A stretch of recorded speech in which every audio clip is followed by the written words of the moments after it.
কি বলেছি আমি তোমার থেকে মুখ ফিরিয়েছিলাম?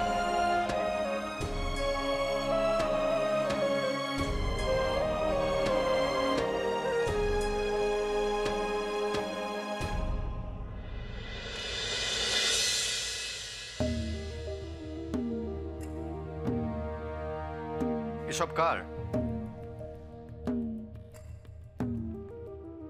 কনকের। তুমি নিয়ে যাচ্ছ? ননিদি কোথায়? কেন? কনকের জন্য আমি নিয়ে যেতে পারি না? মানে ওর সব কাজ কি ননিদিই করবে?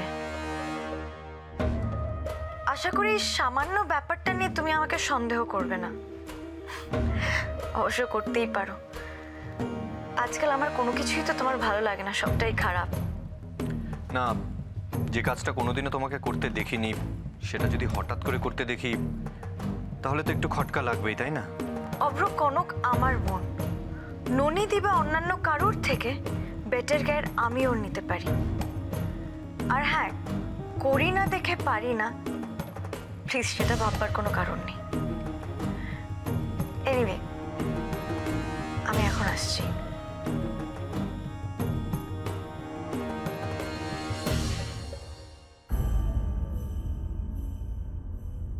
আমার সাথে ঝিলমিলের সম্পর্ক যাই হোক না কেন, কিন্তু এসব কি ও মন থেকে করছে?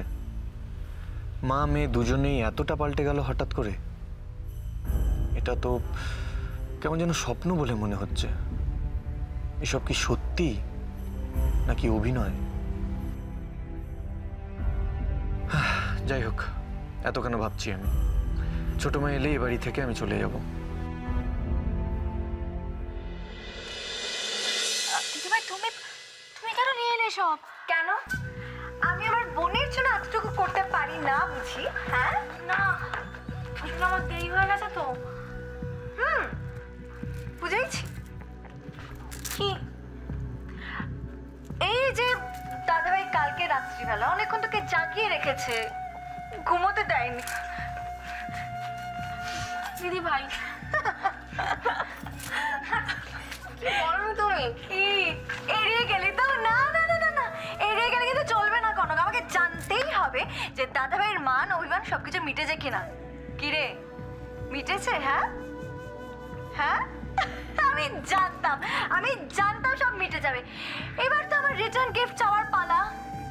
Now is my turn.